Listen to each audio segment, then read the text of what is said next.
Lauriston Castle is one of Edinburgh's hidden gems. Over the centuries, it has been home to a number of private owners, but is now administered by the City of Edinburgh Council. Each year it plays host to lectures, magic shows, theatre and tours. Many of these delivered by the castle's resident drama group, Edinburgh Living History. Made up mostly of retirees, they engage audiences with tales of the castle's past. When the COVID-19 pandemic hit in 2020, they, like countless other performers, found themselves without a stage. If they wanted to continue, they would need to find an entirely new way of working. One that at times would teach them difficult and scary new skills. And with the backdrop of lockdowns, restrictions, and a rapidly spreading virus, it wasn't always easy.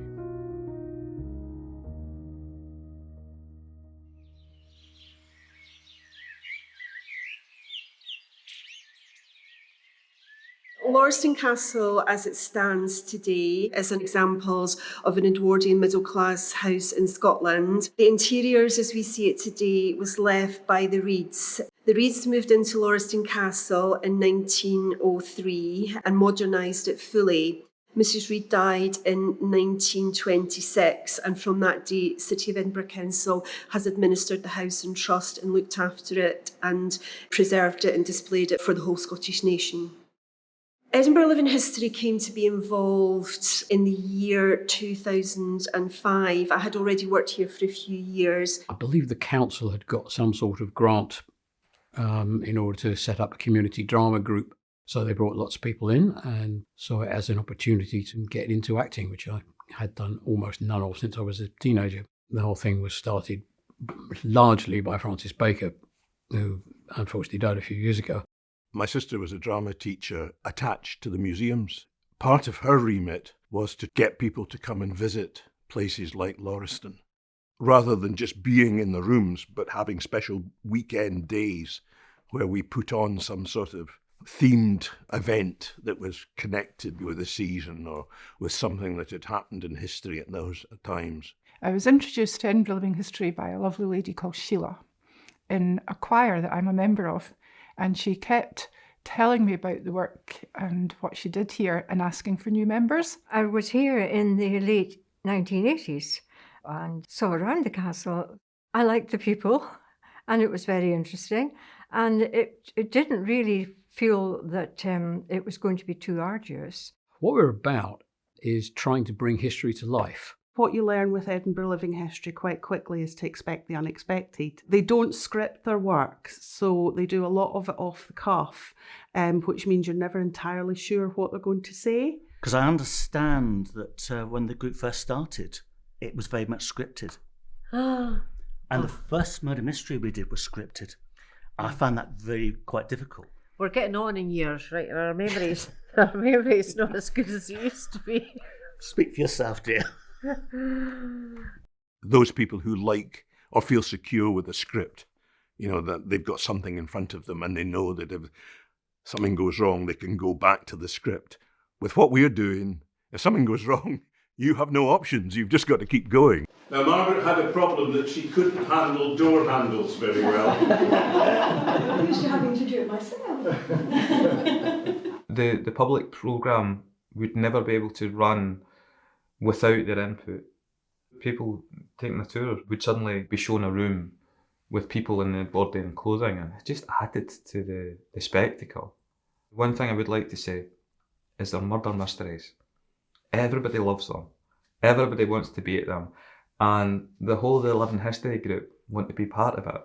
Francis started the famous murder mysteries, of which I think is one of the best things that we do now with Edinburgh Living History. There's a fantastic engagement. There's a buzz, and particularly the evening ones, late November, when the nights are longer. There's a real Midsummer Murders feel to what's taking place here. Lauriston Castle is infused with atmosphere, so sometimes we do the murder mysteries in the evening or late afternoon when it's getting dark, when the rooms take on a completely different feel. And the feedback that we get from people is it's been a completely unique and really enjoyable experience. So it's one of our favourite events that we do. The team are in rehearsals for a new murder mystery. Research and discussions completed, They're at an early point in rehearsal with plans to perform for a paying audience later in the year. Oh, they're going really well. This is just the second time that we've had a walkthrough. We've more or less got the bones of it now. It's just the fine detail. Because we don't have an actual script, everybody has to ad lib. Still got a few weeks to go and a few more practices. Yeah. All right, I thought that was my cue. What is wrong, Mr. Douglas? These painkillers are... Lauriston is situated in the north of Edinburgh. It's away from the main tourist routes, so we have to work quite hard to attract people to Lauriston Castle. So every year there's a very diverse and mixed programme gets devised. Edinburgh Living History are integrated into that programme. They're the beating heart of that programme. Volunteers are essential to ensuring venues like Lauriston Castle can function.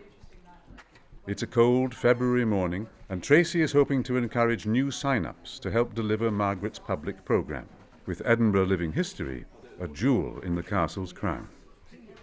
So I'll be going through what our programme for the year is. Event volunteers, Edinburgh Living History. We've got quite a good representation from Edinburgh Living History here today, who love dressing up in Edwardian costume.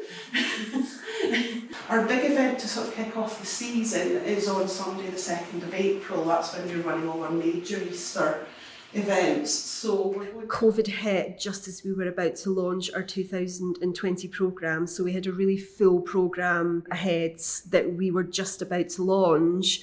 And then in March 2020, suddenly everything was changing very quickly, and I was told one day when I was coming to do the tour, now do you want to do this or do you not? Because already my family were saying to me, you shouldn't be going there now.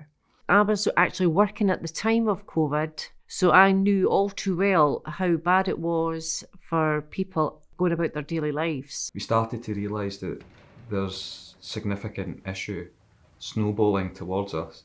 In many ways, we were caught in the back foot because the government wasn't as prepared as they maybe thought they were going to be.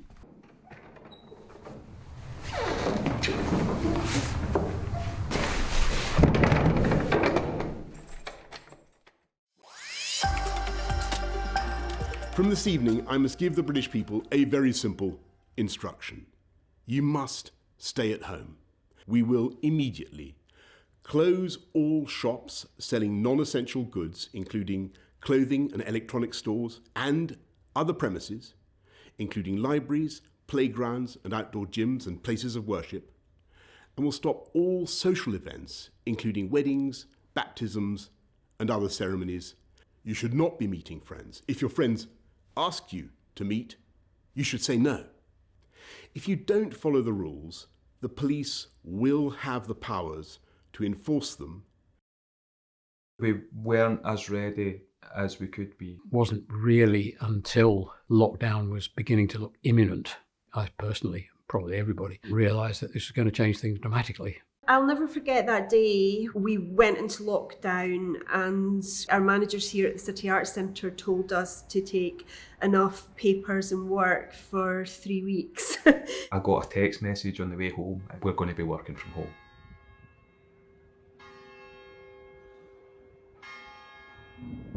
Obviously, it became apparent very, very quickly that it wasn't going to just be a few weeks.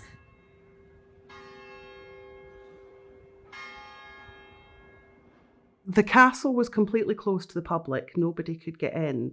I suppose in my darkest days, I suppose I felt, oh, well, this is it. We're stuck now because we'll not be able to do anything. We'll just have to shut down and that'll be it. Well, I guess the whole COVID, when it first came down, was quite overwhelming. And at first, I think everybody was just trying to get through each day as best they could. I think I found COVID very isolating. I live on my own, I don't work. And suddenly you couldn't see your friends. I think we all kind of questioned what's the future, not just for the venue and how it'll operate, but whether there will be a role for me. The remote working was not the easiest. The only relatively quiet space that I could work at home was in my attic. We'd recently floored it. I was using it as a studio space as an artist, but there was certain things that I had to find a sort of third way of doing. And yeah, I found it quite difficult. Making a point of going out for things like walks fairly regularly as well, so you at least get some air. I'd still used to come to Lauriston quite a lot, but to walk in the lovely grounds, it was a real saviour in those times, I would say. Being able to come here during lockdown was really good, very beneficial, I think, probably for my health, from the point of view that it was out in the open air, which was good. Also, you met quite a few people coming round and talked at a distance, so you didn't feel as though it was unnatural, if you know what I mean. It seemed quite relaxed and fine. It was quite eerie, actually, because there were some days I kind of felt I was here on my own, and I come here most mornings and, you see regular faces, regular dogs and people enjoying Lauriston Castle. So I think the first few weeks of lockdown was particularly strange because I think not many people wanted to, come out, and you were restricted to, I think, an hour's exercise once a day. So, it felt kind of quite strange, but it was brilliant to have this facility. Certainly by having dogs allowed in the park has made a big difference. The facility that allows dogs to come in has helped as well. Sometimes there were far too many people. And I did come over one weekend and the courtyard was absolutely packed, the outside courtyard, absolutely packed with people. And I thought, this is no good at all. I had a big programme at Lauriston Castle that year. One of the things that I did was I looked to see what I could deliver in a very different way. I remember pitching the idea to Edinburgh Living History about engaging digitally, and initially I wasn't met with that much enthusiasm. We decided that we would do the most sort of basic thing at that stage, and we did some recordings on Zoom. Most members of the team had never even done a Teams call or a Zoom call. So I can remember having a Zoom meet up with them quite early on in the pandemic, and they slowly came around. So the very first one that I did was just talking, being recorded, speaking, and put photographs together with it. But it was quite static.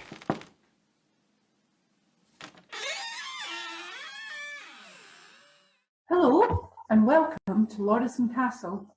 Please do come in.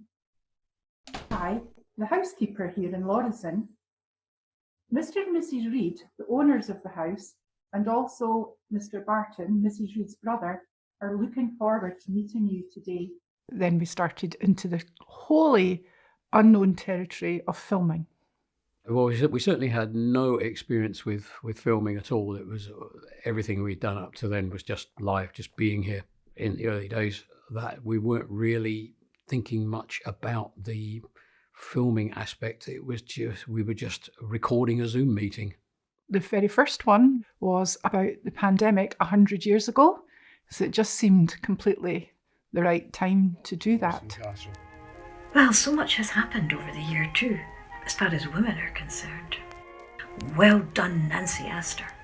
Some of the local girls, I believe, went to work in the munitions factory and kind of jobs that we always thought were really for man's work. The wondrous beetroot. The ministry actually says that it's a good substitute for sugar. Last year was so... I'm not au fait with digital processes, and we all kind of learned from the same point. And the other challenge was where we would film them in our own houses, because we were trying to make it look like we were all in a room together. So we had to find just a blank wall to have behind us. And that is incredibly difficult to find in your own house. Somewhere that's not got a modern light switch or a modern door or a picture. So that was another challenge. I just didn't feel comfortable because, you're not speaking to anybody, you're not reacting with anybody.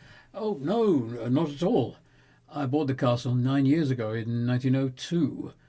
Perhaps I should explain that I do not come from the landed aristocracy, not at all. In fact, my grandfather, John Reid, was actually a cartwright in Moray. With the effects, it was in sepia coloured, and it just made it look so much more authentic than just us sitting in our own houses talking. We would never have dreamt of doing anything like that. It was such a change and a challenge in a way, but one that we've really enjoyed rising to. Very admirable suggestion. Mr. Mackay, what do you think? I was thinking actually, we really need something that's going to benefit the future. And as Miss Edwards said, children are our future. They are. And I know we've recently... I stated quite clearly on the WhatsApp group we have that I really did not want to do this again. But I did. Once we sort of learned that you could do this, it allowed us to try and think about, well, how can we approach the topic? We can't deal with the house because we're not in it, but we could deal with the themes that we worked on in the house. And that allowed us to deal with issues like we've had suffragettes. I am a suffragette. I most certainly am not. I'm a member of the Women's Freedom League.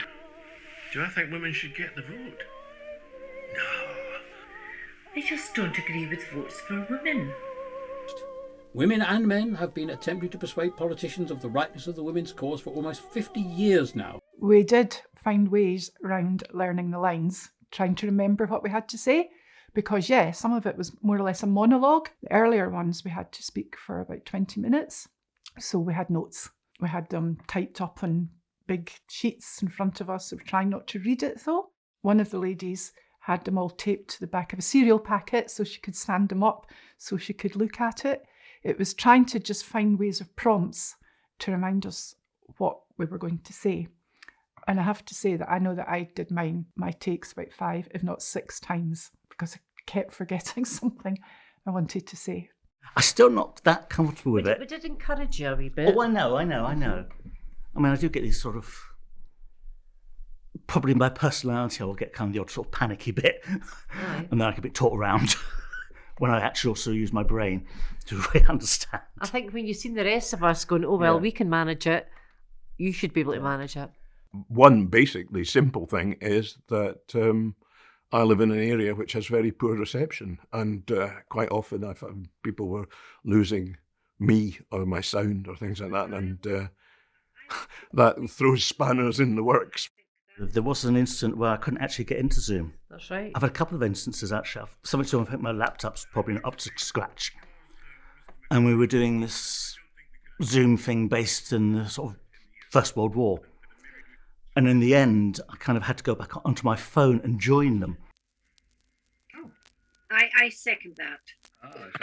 Mr. Mackay. Used to be joining us eventually. Yes. But luckily, I was playing a bank manager, so it was accepted that I was going to be late. And they'd already made sort of like, oh, well, he's going to be, here he is at last. So it kind of fitted in. I think we got round that situation by the suggestion that we should film ourselves and send those bits in, and then they were edited together to make a story. There were little snapshots in time, pieces that you wouldn't really have thought of that were conjured up just because of lockdown. On December the 8th, 2020, 90-year-old Margaret Keenan became the first person in the UK to receive the COVID-19 vaccine. Millions of people across the country would go on to receive doses over the following months. But the creation of a vaccine didn't mean life was back to normal. Despite many places reopening, Lauriston Castle remained closed to the public, though a loosening of restrictions did offer new opportunities for Edinburgh Living History's digital work. When we got to the autumn of 2021, Lauriston hadn't been opened up fully, but we were able to start bringing volunteers back. And obviously the vaccines came, things loosened up a bit. We were able to use the rooms and film in the rooms. But that was such a joy, that was such a novelty to be able to do that and have it captured, because everything we do is ephemeral. We're there for a day and then we're gone. But because the venue wasn't open, we weren't able to do an in-person programme. So we all sort of decided it would be lovely to do a Christmas film that year. So in the autumn of 2021, with social distancing, we were able to engage back at Lauriston Castle and we made the Christmas film. Mr. Barton, I didn't realise that you were back. I met a most interesting young man called Bertie Murrow. Why not bring Christmas back with us? Oh, it'll be great fun. Making the short film was really good, except it was so different from anything we'd done before, so it was a huge learning experience. So normally what we would do if we were doing a live event is that we talk about the script, what's going to happen, we bullet point it, and then we just ad-lib. So we never quite know what way it's going to go. But obviously with the film, we couldn't do that. We had to have a tighter script. Mr. Barton, you were looking for me? Yes, Alexander, I was. About time too. Now, you may well have heard about my plans for Christmas. I was wondering if you could find a suitable tree to be a Christmas tree. And I realised that that brought a lot more challenges because it was really me that tried to write the script. But when we came to do it, I realised it was too wordy. So when you're filming, you have to be much more precise. And also when we were filming, we had to do it several times and from different angles. And we kept forgetting what was said the first time or the second time. That's okay. Where should I take it from? Better check with William. Yes. I suppose I better get William's permission. Is he in the study? Okay, I'll go. Okay. Look forward to seeing you downstairs for afternoon tea in a short while. You can freshen up and be... freshen up! Damn! Oh, Mr. Barton, I didn't realise you were back. Does everything go well in London? Oh, Mr. Barton, I didn't realise you were back. Did you have a good time? I think you were in London, wasn't it? Oh, Mr. Barton, how nice to see you. I didn't realise that you were back. London you were, wasn't it? Yes. I was staying... The rules at the time meant that you couldn't get close to other people. So you had to find reasons for people to be in a situation and yet be at a distance from each other. And that made problems for filming, which I think the filmmaker got round very cleverly by filming two characters in separate times and then stitching them together and also taking slightly longer views. But it was unnatural. I mean, we're used to having small conversations, but trying to have a whole story that relied on only just two people all the time did pose problems. When we did the split screen filming, I found that quite difficult because it seemed very complicated because of all the cameras and lighting, and it was a bit cramped. I didn't quite enjoy that. That wasn't really what I had in mind, and I honestly didn't really enjoy it that much. It was really strange talking to an empty space. I think one of the things that initially I found was it was intriguing me how we were going to do it, because again, it's completely out of experience. And I think that kind of took away some of my sort of possible fears doing it. Actually, I think I quite enjoyed it. And again, I was really, really impressed with the way that it actually came out. It looked like we were speaking to each other. But when I seen the effects of that split filming, I was totally blown away because it was very cleverly done. The feedback that we got was so positive. People were quite emotional about it, just saying that it was so important to still have that engagement with culture when they were at home during the pandemic. We won 2 awards. So the first one was through the City of Edinburgh Council, and Gordon and I went to the City Chambers to be given a Volunteers Award, which was really humbling, I have to say, because there were a lot of other worthy causes for people that had maybe tangibly helped people more than we felt that we had. And Then, day after we came back from that one, we were told we'd won the big award in London, the Marsh Award, it was called. And the focus of that was how they had reacted during the pandemic and how none of them had done digital engagement before. It was great, and we actually won it for the whole of Scotland. So I think that it was quite unique, really, that a group of volunteers from a museum had managed to make these digital productions as such and reach out to such a wide audience during a time when people weren't allowed to come inside historic buildings at all. By the end of 2022, almost all restrictions had lifted, and Edinburgh Living History, along with the staff at Lauriston Castle, began preparing for a return to a live programme. I had engaged almost 2 years digitally, and I was quite nervous. The first event I did with public in the room after the pandemic, I felt like I was starting a new job. It was really, really good to see them back. Even just to see how they were doing. I remember when they came into the courtyard, they were meeting up as well pretty much for the first time, for a long time, socially. And I joined them for a coffee, and it felt good. It felt normal. Next weekend we open and Edinburgh Living History are performing. So we're doing a fusion event of egg rolling with Edinburgh Living History today. What about that weekend? I can't wait to bring audiences back to Lauriston again. And it's very fitting that we're launching with an Edinburgh Living History performance because they're so much part of the castle and everything that we do. Yeah, I'm looking forward to it. Should be good. Well, it's quite nice to get back into dressing up again. We haven't done that for a wee while. And it doesn't change you. You stop being yourself and start becoming somebody else, which is right nice. Edinburgh Living History can finally return to planning their popular murder mystery after 3 years away. But as people adapt to the new normal of a post-COVID world, both venue and performers face fresh challenges. The murder mystery is a little bit more difficult because we've lost 1 or 2 members for various reasons. To have enough people to make it work is a bit of a worry for us. We are much more aware now of the numbers of people that we can comfortably fit into a space. So we're a little bit more strict now, I think, about how many people will take on a tour and how many people can get into an event.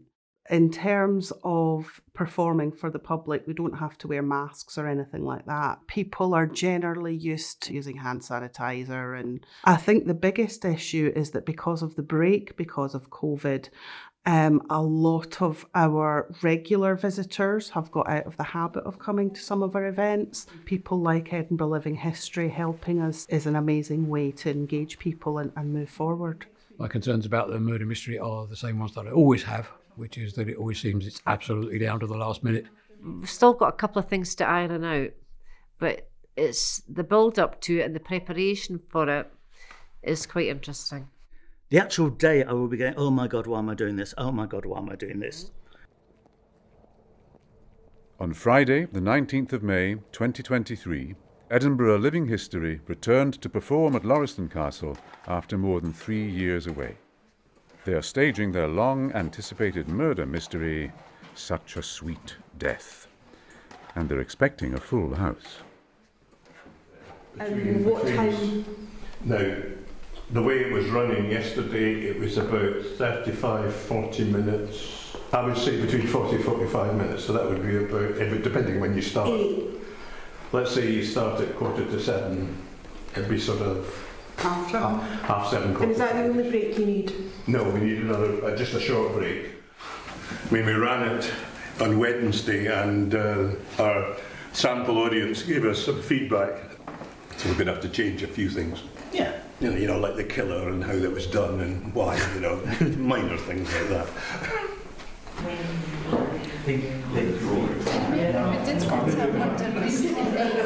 As the audience settles in, backstage, nerves are beginning to show. Right, so the audience is still up there with their drinks, presumably, down there.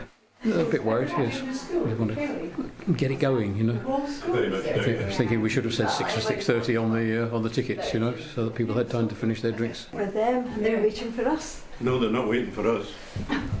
We've been They're waiting for waiting them for about 3/4 of an hour. We're 15 minutes late already, so... Oh, come on then.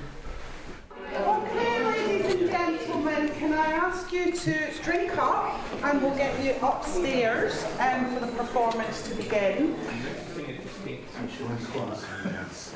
If you've seen how convoluted it is getting downstairs, that wasn't the way it is. Good evening, ladies and gentlemen, and welcome to The Laurels.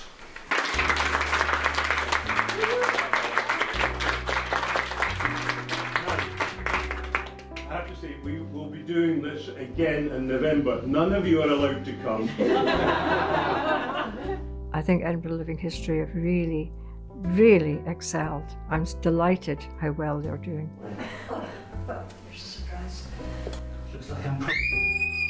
Hey, I thought it was absolutely fantastic, and I'd really love to do it with a group of friends, actually. I think it would be a really good night out with some friends.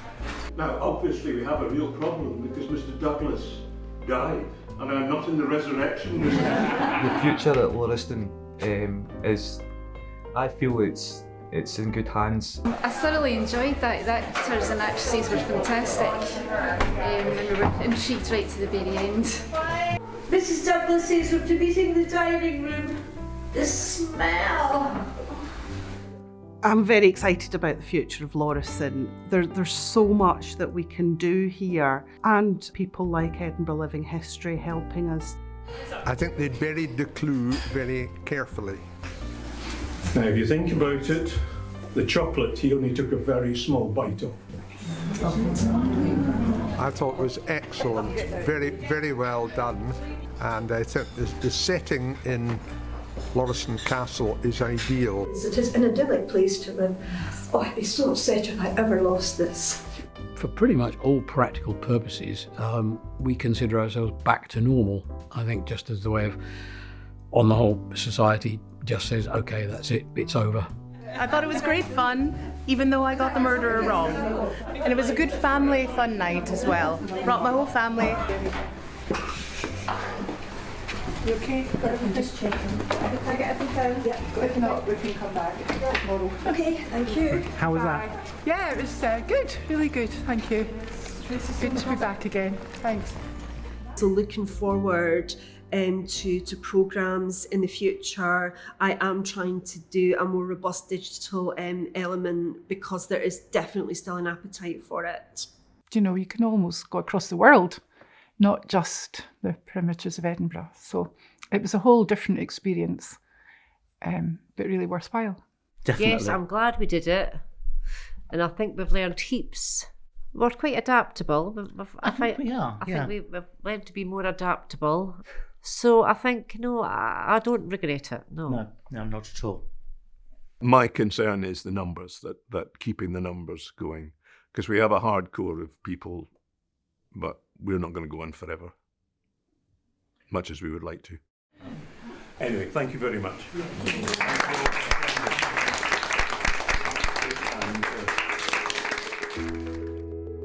Gordon, Linda, Chris, David and Frida are all still active members of Edinburgh Living History and perform at Lauriston Castle throughout the year. Margaret continues to programme and organise events across the museum sites and still has a digital programme. Hilary does not perform with the group anymore, but still helps out at their events with front-of-house support. Tracy remains the head steward of Lauriston Castle and has developed a number of new tours focusing on different aspects of the castle and its history. Eric has moved on from being assistant steward at Lauriston Castle, but continues to work in a similar role outside of Edinburgh. In the 2 years since we first began filming, Edinburgh Living History has grown, and now includes a number of younger members, keeping Francis's legacy alive as the group continues living through history.